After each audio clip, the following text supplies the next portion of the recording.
ሰላም ጤና ይስጥልን። በመላው ዓለም የምትገኙ የተወደዳችሁ የሮሃ ቲቪ ተከታታዮች የሰኔ 10 2018 ዓ.ም የረፋድ ዜናዎችን ይዘንላችሁ ቀርበናል። ብልጽግና ምርጫውን አስመልክቶ ትችት የሰነዘሩትን የህዝብ ተወካዮች ምክር ቤት እጩ የነበሩትን ሰው አስሯል። ሰሙታላችሁ። በናይሮቢ ከፋኖ ተወካዮች ጋር ድርድር አድርገናል ያሉት ስብስቦች እርስ በርሳቸው ውዝግብ ውስጥ ገብተዋል። በስፋት ዳሰነዋል። ህወሓት ወጣቱን ለምከታ እያዘጋጀው እንጂ በግዳጅ እያፈስኩ አይደለም ሲል ምላሽ ሰጥቷል።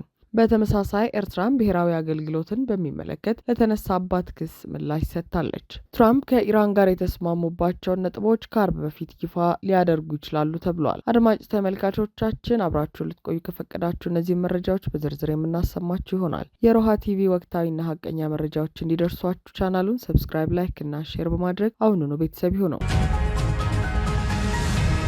በምርጫው ድሬዳዋ ውስጥ የግል ተወዳዳሪ ሆነው ቀርበው የነበሩት ዶክተር ሀብታሙ አለሙ በዛሬው ዕለት መታሰራቸው ታወቀ። በድሬዳዋ ለህዝብ ተወካዮች ምክር ቤት በግል እጩነት ቀርበው የነበሩትና በወቅቱ በነበረው የምርጫ ሂደት ላይ እምነት ማጣታቸውን ገልጸው ራሳቸውን ማግለላቸውን አስታውቀው የነበሩት ዶክተር ሀብታሙ አለሙ ሰኔ 9 2018 ዓ.ም ወደ ስራ ቦታቸው በመጓዝ ላይ ያሉ በቁጥጥር ስር መዋላቸው ታውቋል። ዶክተር ሀብታሙ ከመታሰራቸው ከማለዳው ዕለት ጀምሮ በቤተሰባቸው ላይ ያነጣጠረ እስርና እንግልት እየተፈጸመ መሆኑን በመቃወም ለብዙሃን መገናኛዎች ድምጻቸውን ሲያሰሙ የነበረ ቢሆንም አሁን ግን እሳቸው ራሳቸው በቤተሰባቸው መኖሪያ ቤት ፊት ለፊት በጸጥታ ኃይሎች ተከበው በቁጥጥር ስር መዋላቸውን የመረጃ ምንጮች ለሚዲያችን ጠቁመዋል። የጸጥታ አካላት ዶክተር ሀብታሙን ከያዙ በኋላ በመኖሪያ ቤታቸው ላይ ፍተሻ ያካሂዱ ሲሆን ለምርመራ ያግዛሉ የተባሉ ላፕቶፕ ኮምፒውተሮችና ሌሎች የግል የኤሌክትሮኒክስ መሳሪያዎቻቸውን በሙሉ አብረው መውሰዳቸውን የዓይን እማኞች ገልጸዋል። ዶክተር ሀብታሙ አለሙ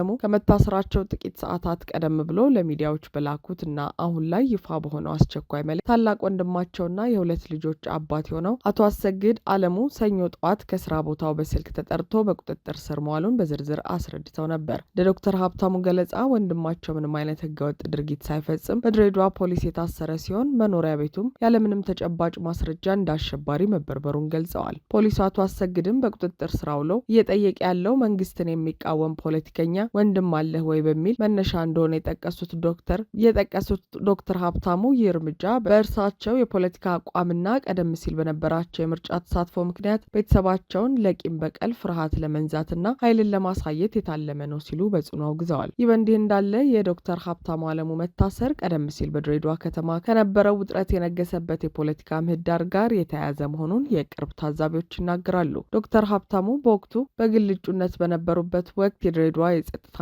ፍትህ አካላት የህግ ጥሰት እየፈጸሙ ነው በሚል እንዲሁም የኢትዮጵያ ብሔራዊ ምርጫ ቦርድ ለአቤቱታቸው ተገቢው ምላሽ አልሰጠም በማለት ከምርጫው ራሳቸውን በይፋ ማግለላቸው ይታወሳል። በወቅቱ በሰጡት መግለጫ ደጋፊዎቻቸውና ጓደኞቻቸው ሆን ተብሎ እንዲታሰሩ መደረጉን፣ ዋስትና መከልከላቸውንና ህዝቡ እሳቸውን እንዳይደግፍ የማስፈራራት ስራ መሰራቱን አጋልጠው የነበረ ሲሆን አሁን የተፈጸመው እስርም የዚሁ ቀጣይነት ያለው የፖለቲካ ጫና አካል ሳይሆን እንዳልቀረ በሰፊው እየተነገረ ይገኛል። በናይሮቢ ከፋኖ ተወካዮች ጋር ድርድር አድርገናል ያሉት ስብስቦች እርስ በርሳቸው ውዝግብ ውስጥ ገቡ። አብይ አህመድ ላለፉት ዓመታት የኢትዮጵያን ህዝብ ካደነዘዙበትና ካወገዙበት አካሄድ መካከል አንዱ ኮሚሽን በሚል የሚያቋቁሟቸው የእርሳቸው ታዛዥና ስልጣን አጽኚ ተቋማት ናቸው። የማንነትና ወሰን ኮሚሽን፣ የእርቅ ሰላም ኮሚሽን፣ የምክክር ኮሚሽን፣ የሰላም ካውንስልና ሌሎችም ናቸው። እነዚህ ተቋማት የአብይን ዓላማ ሰንቀው ህዝብን ከማወዛገብና ዓለም አቀፉ ማህበረሰብ ከማወናበድ ያለፈ የፈየዱት አንዳች ነገር የለም። የወሰንና ማንነት ኮሚሽን አንድም የድንበርና ማንነት ጉዳይን ሳይፈታ ተበትኗል። መሪዎቹም ሞተዋል። የእርቅ ሰላም ኮሚሽን ለጦርነት ቡራኬ ሰጥቶና የእርስ በርስ ጦርነትን አዋልዶ ራሱን አክስመዋል። አሁን ላይ የአብይን ስልጣን ለማጽናት እየተንደፋደፈ ያለው የምክክር ኮሚሽን በህዝብ አመኔታ የሌለው የምስለኔ ስብስብ ነው። የሰላም ካውንስል የተባለው ሌላኛው የአገዛዙ ተላላኪ ስብስብ ደግሞ ከሰሞኑ በሰብሳቢው በኩል ከፋኖ ተወካዮች ጋር በናይሮቢ ተደራድር ያለው ሲል ተሰምቶ ነበር። በአገዛዙ ተመስርቶ አሁን ላይ ጥቅም አልባ የሆነው ይህ ተቋም አለው ለማለት የሰጠው ይህ አስተያየት አነጋጋሪ ሆኖ ነበር። ይሁን እንጂ በዚህ ጉዳይ ላይ ምላሽ የሰጠው የፋኖ አመራሩ አስረስ ማረ ይህ ፍጹም ሐሰትና የፖለቲካ ድለላ ነው ሲል ተናግሯል። በተጨማሪም የካውንስሉ ቃል አቀባይ ይህንን የስብሰባውን ሀሳብ የድርድር አድርገናል ንግግር ውሸትነት የሚያረጋግጥ አስተያየት ሰጥተዋል። ቃል አቀባዩ እያቸው ተሻለ ለአንድ አፍታ በሰጠው ቃል ከ6 ወር በፊት በኬንያ ናይሮቢ ለራሳችን አባሎች ነው ስልጠና የሰጠነው እንጂ ከፋኖ ተወካዮች ጋር አልተደራደርንም ሲል ያለቃውን ንግግር ውሸት ነው ብሎታል። ነገር ግን የካውንስሉ ሰብሳቢ ለአህዱ በሰጡት ቃለ መጠይቅ ከ6 ወር በፊት ከፋኖ ተወካዮች ጋር በኬንያ ናይሮቢ ድርድር አድርገናል ብለዋል። ህወሓት ወጣቱን ለምከታ እያዘጋጀው እንጂ በግዳጅ እያፈስኩ አይደለም ሲል ምላሽ ሰጠ። የትግራይ ክልል ሰላምና ጸጥታ ቢሮ በትግራይ የተመለመሉ ወጣቶችን ለሰራዊት እያሰለጠነ መሆኑን ለቢቢሲ ትግርኛ ገልጾ የምልመላው ሂደት ግን በክልሉ መንግስት እንደሚፈጸም ተናግሯል። ቢቢሲ ያነጋገራቸው በክልሉ የተለያዩ ከተሞች የሚኖሩ ወጣቶች ደግሞ ከስራ ቦታቸው፣ ከመዝናኛ ስፍራ እንዲሁም ከህዝብ ትራንስፖርት ላይ በግዳጅ ተወስደው ወደ ተለያዩ ካምፖች መላካቸውን ተናግረዋል። ቅድሚያ ለሰብአዊ መብቶች ኢትዮጵያ በበኩሉ የትግራይ ጸጥታ ኃይሎች በክልሉ መጠነ ሰፊ አፈሳና የግዳጅ ወታደራዊ ምልመላ እያካሄዱ መሆናቸውን በመጥቀስ መግለጫ ማውጣቱ ይታወሳል። የሰብአዊ መብት ተሟጋቹ ድርጊቶቹ ይፈጸምባቸዋል በሚል ከዘረዘራቸው አካባቢዎች መካከል ሰሜን ምስራቅ ዞን፣ ማዕከላዊ ዞን እና ምስራቃዊ ዞን ይገኙበታል። ተመልሶ ስራ የጀመረው ፈርሶ የትግራይ ክልል ምክር ቤት ህጋዊ የፓርቲ እውቅናው የተሰረዘበትን የህወሓት ሊቀመንበር ደብረጽዮን ገብረ ሚካኤልን የክልሉ ፕሬዝዳንት አድርጎ የሾመ ሲሆን የጊዜያዊ አስተዳደሩ ፕሬዝዳንት ያሉበት ሁኔታ እስካሁን በይፋ አልታወቀም። በዚህም የተነሳ በክልሉ ሌላ ዙር ግጭት ሊቀሰቀስ ይችላል የሚል ስጋት የተፈጠረ ሲሆን የግዳጅ ወታደራዊ ምልመላ እየተካሄደ መሆኑን ነዋሪዎች፣ የፖለቲካ ፓርቲዎችና የመብት ድርጅት በመግለጫቸው አመልክተዋል።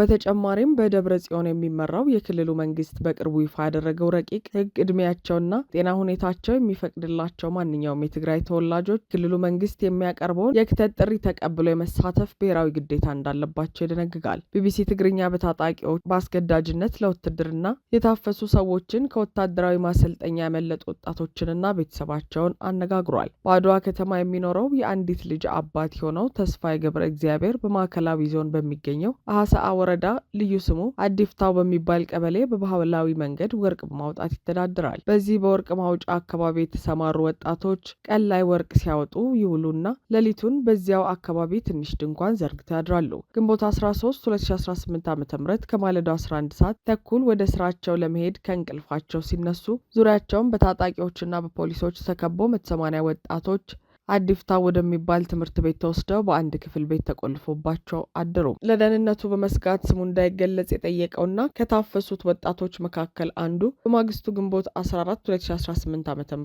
ሲቪል የለበሱና የታጠቁ ሰዎች በመምጣት ወደ ግንባር ወደ ትጥቅ ትግል እንድንሄድ እንዳፈሱን ነገሩን ይላል። ወጣቶቹ በ3 አውቶቡሶች ተጭነው በማዕከላዊ ዞን ነበለት አቅራቢያ ወደሚገኘው ሰጉ ወደሚባል ወታደራዊ ማሰልጠኛ እንደተወሰዱ ቢቢሲ ያነጋገራቸው ግለሰቦች አስረድተዋል። ማርያም ሸዊቶ ከሚባል ቀበሌ እንደደረሱ ተስፋዬ ከአፈሳውና የሚጠብቀው ወታደራዊ ስልጠና ለማምለጥ ከመኪና ከዘለለ በኋላ ጭንቅላቱ ላይ ከባድ ጉዳት ደርሶበት ሆስፒታል እንደሚገኝ ወንድሙ ለቢሲ ተናግሯል። የአሐሳአ ወረዳ ሰላምና ጸጥታ ጽሕፈት ቤት ኃላፊ አቶ ኤልያስ ገብሩ ይህ ለራስ ፖለቲካዊ ጥቅም ህዝብ ለማደናገርና ችግር ለመፍጠር ካልሆነ በስተቀር በዚህ ደረጃ የተካሄደ አፈሳ የለም በማለት ጉዳት የደረሰበትም ሰው እንደሌለ አስተባብለዋል። የሰሜን ምዕራብ ዞን የሰላምና ጸጥታ ጽሕፈት ቤት ኃላፊ አቶ ተስፋዬ አባዲ ወጣቱ ለመመከት እየተዘጋጀ እንዳለ ለቢቢሲ ገልጸዋል። ያለው እውነታ ጠላቶች አሁንም የተለያዩ ትንኮሳዎች እያደረጉብን ይገኛሉ። ተዘግተን በከበባ ውስጥ ነው ያለነው። ይህን እየታዘበ ያለው ወጣት እንዳይሞት ራሱን መከላከል አለበት።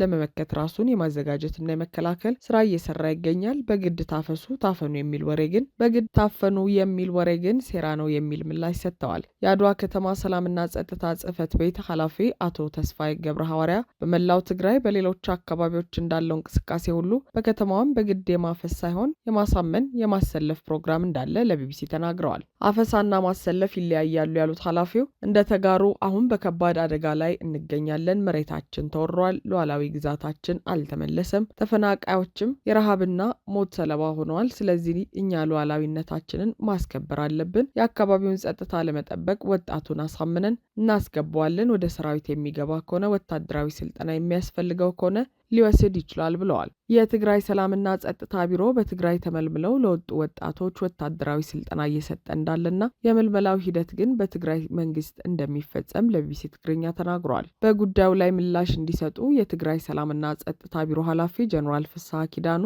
ጥያቄ አቅርቦላቸው የነበረ ሲሆን የጽህፈት ቤቱ ኃላፊ አቶ መብራቱ ኃይሉ በጀኔራሉ ፈንታ ለቢቢሲ ምላሽ ሰጥተዋል። አቶ መብራቱ የሰራዊት ምልመላ የእኛ ስራ አይደለም፣ አሁን ከተቋቋመው መንግስት ጋር ተነጋገሩ። የትግራይ መንግስት ነው መልምሎ የሚሰጠን፣ እኛ መልምሎ የሰጡንን ነው እያሰለጠንንና እያበቃን ያለ ነው። ወጣቱ በምን አይነት ሂደት ነው ወደ ወታደራዊ ስልጠና እየመጣ ያለው አናውቅም። ሂደቱ እንዴት እያካሄዱት እንዳለ ራሳቸው ይመልሱት በማለት ለቢቢሲ ምላሽ ሰጥተዋል። ኤርትራ ብሔራዊ አገልግሎትን በሚመለከት ከተመድ የቀረበባትን ክስ ውድቅ አደረገች። ከትናንት በስቲያ በጄኔቫ በተካሄደው የኤርትራ የሰብአዊ መብት ሁኔታ ውይይት ላይ የኤርትራ አምባሳደር ሶፊያ ተስፋ ማርያም የተባበሩት መንግስታት ድርጅት ልዩ ሪፖርተር ያቀረቡትን ሪፖርት መሰረተ ቢስና ከእውነታው የራቀ ነው በማለት ውድቅ አድርገዋል። አምባሳደሯ በጉባኤው ላይ ባደረጉት ንግግር የሪፖርቱ አዘገጃጀት ከፍተኛ ችግር ያለበት መሆኑን ተናግረዋል። ልዩ ሪፖርተሩ ያልተረጋገጡና ማንነታቸው ባልታወቁ ውጫዊ ምንጮች ላይ ብቻ ከመጠን ያለፈ ትኩረት ማድረጋቸውን የገለጹት አምባሳደሯ በተቃራኒው በጤና፣ በትምህርት፣ በምግብ ዋስትና፣ መሰረተ ልማት ዘርፎች ኤርትራ ያስመዘገበችውን እድገት የሚያሳዩ የሌሎች የተመድ ተቋማትን እውነተኛ መረጃዎችን ለማለታቸውን ወቅሰዋል። በኤርትራ ብሔራዊ አገልግሎት ዙሪያ በሪፖርቱ ለተነሳው ትችት ምላሽ የሰጡት አምባሳደር ሶፊያ በአዋጅ ቁጥር 82/1995 መሰረት የተቋቋመው ይህ አገልግሎት የሀገርን ሉዓላዊነት፣ የግዛት አንድነትና ብሔራዊ ደህንነት ለማስጠበቅ የሚውል ተቋም መሆኑን አስረድተዋል። አገልግሎቱ ከተቀመጠው 18 ወራት በላይ ሊራዘም የቻለው በቀጠናው ባሉ ያልተፈቱ ውጥረቶችና ተከታታይ የውጭ የጸጥታ ስጋቶች ምክንያት መሆኑን ገልጸዋል። በርካታ የአውሮፓ ሀገራት ጭምር የውትድርና አገልግሎትን ዳግም እየመለሱ እያሰፉና እየተወያዩበት ባለበት በአሁኑ ወቅት ኤርትራ የራሷን የጸጥታ ሁኔታ መሰረት አድርጋ የምትወስነው የሉዓላዊነት መብት ላይ ብቻ ትችት መቅረቡ ተገቢ ያለመሆኑን ተናግረዋል። ከዚህም በተጨማሪ ልዩ ሪፖርተሩ ብቸኛው የክትትል ተቋም ነኝ ማለታቸው የዓለም አቀፉን የሰብአዊ መብት ግምገማ ስርዓት ያላገናዘበ መሆኑንና ከእርሳቸው የተለየ አቋም የያዙ ሉዓላዊ አፍሪካ ሀገራትን መተችታቸው ከኃላፊነታቸው ውጭ መሆኑን አምባሳደሯ አውስተዋል። የአውሮፓ ህብረትን ጨምሮ ሌሎች አካላት በቅንጅት ለሚያሳዩት የአቋምና የድምፅ አሰጣጥ ተመሳሳይነት ትኩረት ሳይሰጥ የአፍሪካ ሀገራት የተለየ አቋም ማንጸባረቃቸው እንደ ችግር መታየቱ አግባብነት እንደሌለው ሞግተዋል። ኤርትራ ባለፉት 10 ዓመታት ከነበሩባት ጦርነቶች፣ ማዕቀቦችና የውጭ ጫናዎች ባሻገር ሉዓላዊነቷንና ማህበራዊ መረጋጋቷን ጠብቃ ማቆየቷን እንዲሁም መሰረታዊ አገልግሎቶችን መስጠቷን የቀጠለች መሆኗን የጠቀሱት አምባሳደር ሶፊያ የሰብአዊ መብት ምክር ቤቱ የቀረበውን የተዛባ ሪፖርትና የውሳኔ ሀሳብ ውድቅ በማድረግ የልዩ ሪፖርተሩ የስራ ጊዜ እንዲያበቃ ጥሪያቸውን አቅርበዋል። ትራምፕ ከኢራን ጋር የተስማሙባቸውን ነጥቦች ከአርብ በፊት ይፋ ሊያደርጉ ይችላሉ ተባለ። የአሜሪካው ፕሬዚዳንት ዶናልድ ትራምፕ ከኢራን ጋር ጦርነቱን ለማቆም የተስማሙባቸውን ነጥቦች ከአርብ በፊት ይፋ ሊያደርጉ እንደሚችሉ ምክትላቸው ጄዲ ቫንስ ተናግረዋል። ትራምፕ ስምምነቱ መፈረሙን ተናግረው የነበረ ሲሆን አርብ በስዊዘርላንድ የሁለቱ ሀገራት ልዑካን በአካል ተገናኝተው ፊርማቸውን እንደሚያኖሩ እየተነገረ ነው። ጄዲ ቫንስ የመግባቢያ ሰነዱ አንድ ገጽ ከግማሽና በጣም ጥልቅ ሰነድ መሆኑን ተናግረዋል። የአሜሪካ ከፍተኛ ባለስልጣናት ለስምምነቱ ዝርዝር ነጥቦች መናገር ጀምረዋል። የሆርሙዝ ወሽመጥ ስምምነቱ በጄኔቫ በሚፈረምበት ዕለት አርብ ዳግም ይከፈታል ተብሏል። የኢራን ውጭ ጉዳይ ሚኒስትር አባስ አራግቺ ከአሜሪካ ጋር ዘላቂ ሰላም ላይ ለመድረስ የሚደረገው አዲሱ ዙር ውይይት በዚያው ዕለት ስዊዘርላንድ ውስጥ እንደሚጀመር ተናግረዋል። ለቡድን 7 ሀገራት ስብሰባ ፈረንሳይ የሚገኙት ዶናልድ ትራምፕ ትናንት ማክሰኞ ዕለት ከግብጽ፣ ኳታርና ዩናይትድ አረብ ኤምሬትስ መሪዎች ጋር ተገናኝተው በኢራን ዙሪያ መክረዋል። ሰኞ ዕለት ትራምፕ ከፈረንሳዩ ፕሬዚዳንት ኢማኑኤል ማክሮን ጋር ሲነጋገሩ ተፈርሟል ብዬ ስነግራችሁ በጣም ደስተኛ ነኝ፣ ስምምነቱ ተፈርሟል ብለው ነበር።